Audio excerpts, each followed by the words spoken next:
Hi, my name is Marjorie, and I'm a documentary-style newborn and family photographer. Parenthood is such a wonderful adventure, but it can feel lonely sometimes. So many experiences we go through are never really talked about.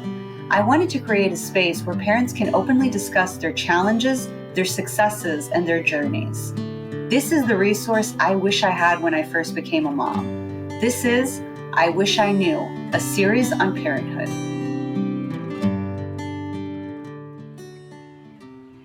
My name is Jessica Coslow. I'm married. I live here in California with my husband and my daughter Lily, who's 7 years old.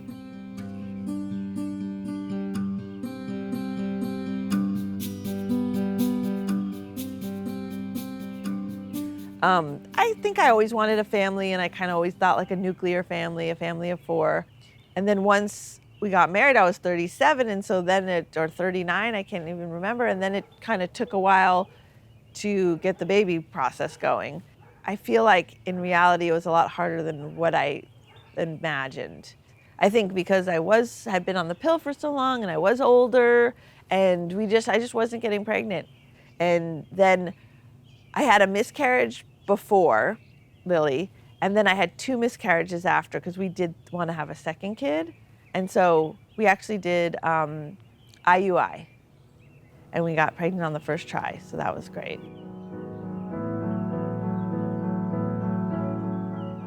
The first one kind of went by quickly because we were still so on board, like, come on, let's get pregnant. So I kind of just pushed that one out. Then when Lily was 6 months old, I got pregnant. There was a heartbeat at 6 weeks, and then we went back at 7 weeks and there wasn't a heartbeat. And the woman was like, oh, I'm so sorry. And I was kind of not heartbroken that time because Lily was 6 months. I was like, I'm kind of okay with this, right? We can still try. At least I know that I can get pregnant naturally.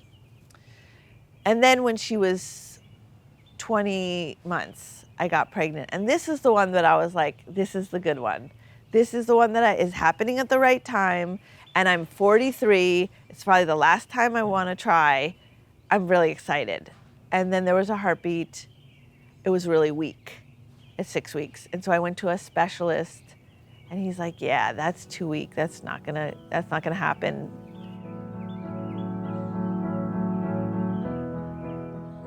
So I took the abortion pill and I cleaned out, and there was like a dot left on my uterus. And that dot I spotted for a month, and then I just started bleeding one day and wouldn't stop. So then they had to roll me into the emergency room and just do a DNC, which is they scrape the uterus. And then after that, I seemed to stop bleeding. I don't know what happened. Like my doctors are like, it's a rare thing. We don't know what happened. Like the lining of my uterus just started producing or something. I don't know. My gynecologist, she doesn't have a great bedside manner. She was like, yeah, you almost died. And I was like, really? And I was kind of like devastated, but I think I was overcome with trauma.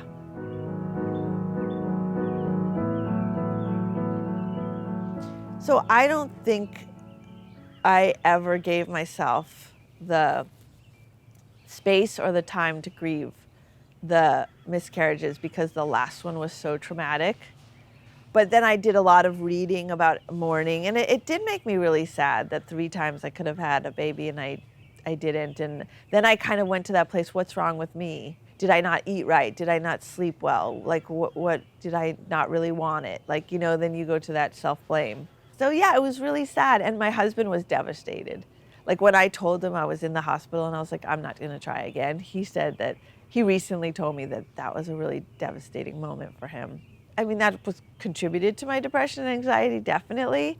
Because I feel like once you have kids, you're kind of like, that's your trajectory. You're like, and we're having kids, and we're having more kids. And then it was like, door slam. Oh, okay, now I have to shift. I have a different path. I have 1 kid, it's a hard pill to swallow, especially when people around you are having their second kids.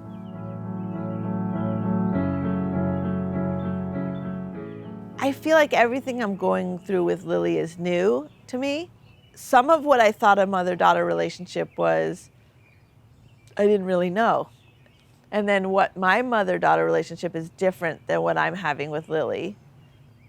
So I guess I kind of have to take the two ideas and meld them. Like what I thought it would be like and what mine was like. When I had a daughter, I think it's been extremely difficult to deal with it because my mom wasn't around. I parent from this place of like, I want to do so much better than my mom. I want to be there for my daughter. I don't want to make my daughter feel sad. I don't want to make her have uncomfortable feelings because I had so many uncomfortable feelings as a kid. My first instinct is like, don't cry. Why are you crying? Stop crying, stop crying. Like, and it's like, no, you can cry. Like, maybe that's like the way to the other side.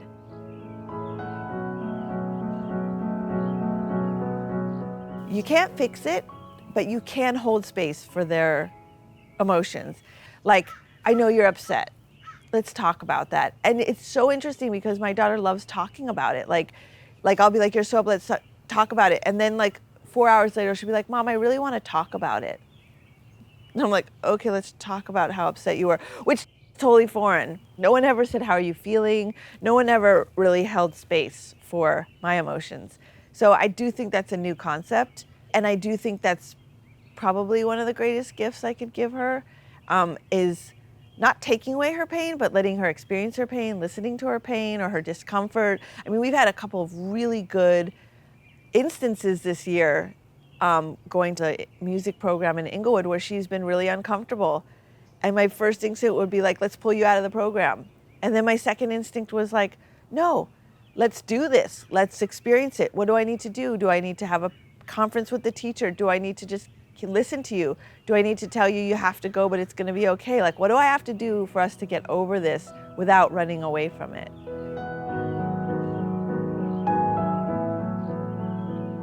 The first 6 years are the hardest, I think. Like, that's even a developmental thing. It's so all-encompassing that I feel like now I'm starting to feel like a person again. In some ways, I do feel a little responsible for her, like, well-being on an hour-to-hour, minute-to-minute basis, which is like so absurd, and I really want to get away from that. But now that she's older, or as she was able to play with friends, I literally am happiest when she's playing with someone. And then I know that I could do exactly what I want and not have to worry about, is she okay? Because I know she's okay. As she's gotten older, I feel like she's gotten a lot better at drawing and reading. And I'm always pushing her to read. And I just want her to really get hobbies that she can sustain herself. And like that whole self-soothing thing, right? You know, I think it trickles over into having fun, you know, self-occupying.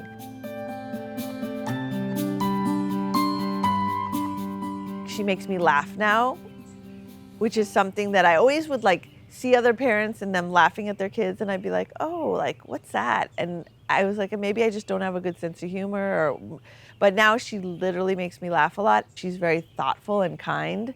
And that's my favorite thing when people tell me about her, because that's really important to me.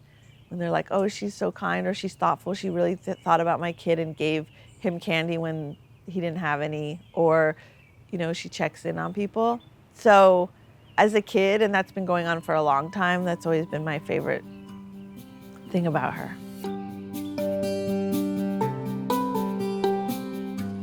It's so hard when you're in it to know this, but to take care of yourself. I feel like when you have a kid, it's like, you're like doing this. You're like always doing this. And it's like, now that I realize that I'm coming down, I'm like, wow, there wasn't any time to come down. And I wish that I had focused on it and made time for it and like known it, but really believed in it. But yeah, I mean, as a parent, you will get so much, you should do this, you should do that. You can go crazy and you can internalize all of it. And I do internalize some of it. And that was part of, I think, my depression and anxiety, just feeling so much like, am I doing the right thing? And then at a certain point, you just have to just believe in yourself and go with your gut.